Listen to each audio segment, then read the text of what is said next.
Yeah, for sure, for sure.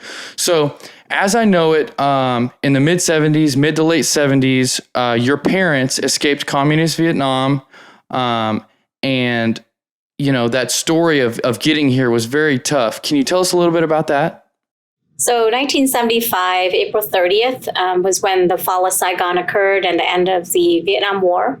So my dad took my mom and 8 children. I was the youngest at 14 months on his fishing boat and was out to sea hoping to be rescued by a humanitarian ship, which we were brought to the Philippines and eventually flown to Guam, which was our first U.S. settlement.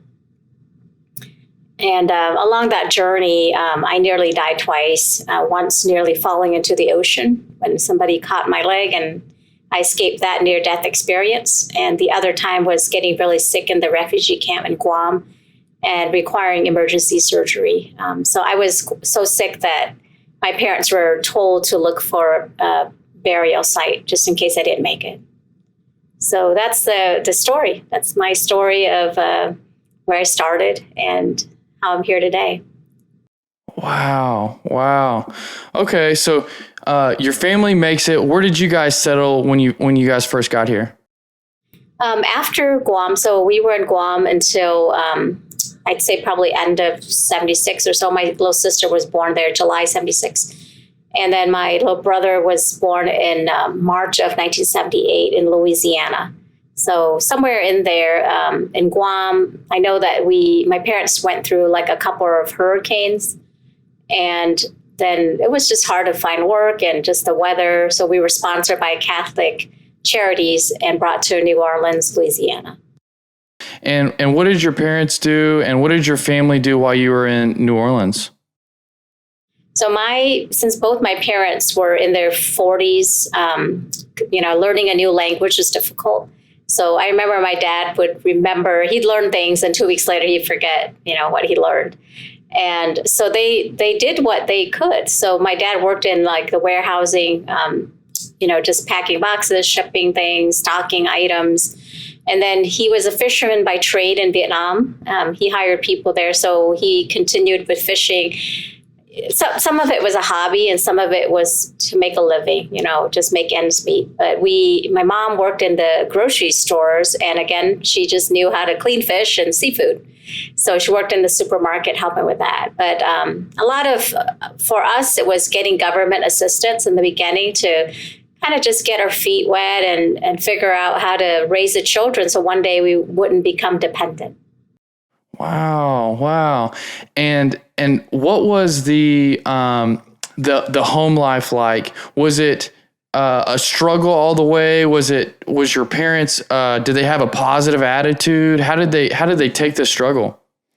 I think when we were in Versailles, which is a smaller town outside of New Orleans, we had a very strong Catholic community, Vietnamese Catholic community, and just a sense of belonging that there were other relatives and friends that we were with. So even though we were away from our home country, we still felt like we were creating a new home.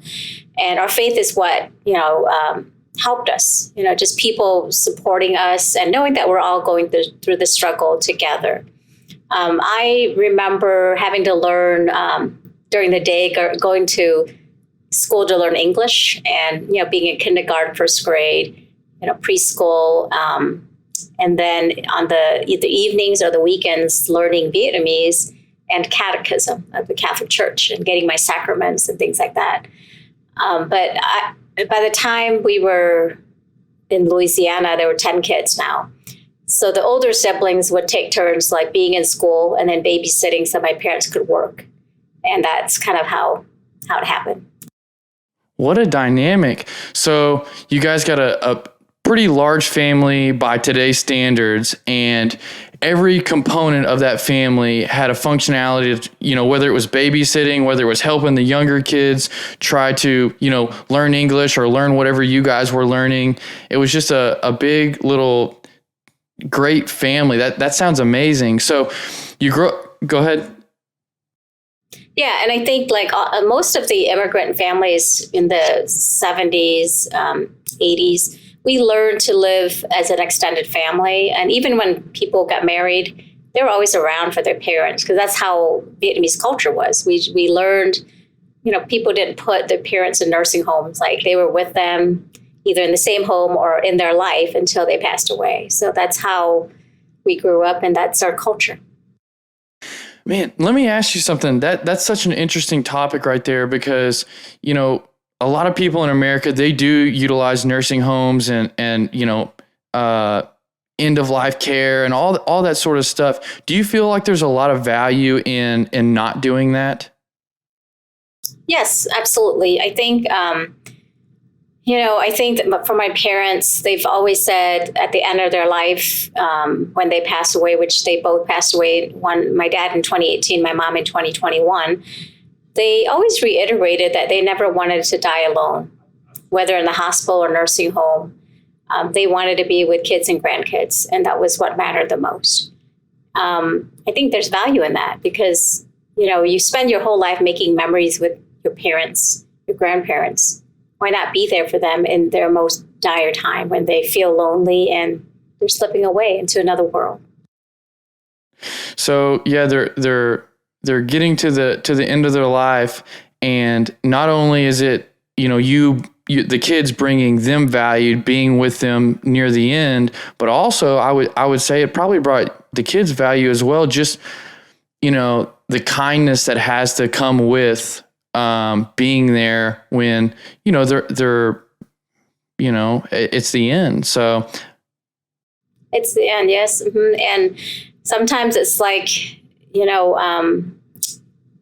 the joy of being able to have time with your loved ones when they're passing away, and not passing suddenly. So there is wisdom that is imparted even in the final moments.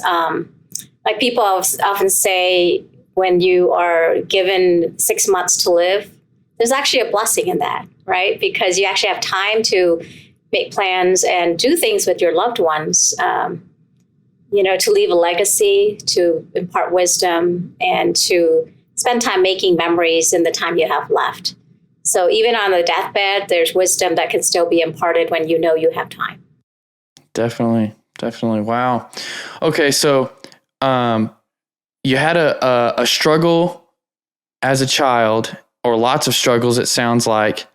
And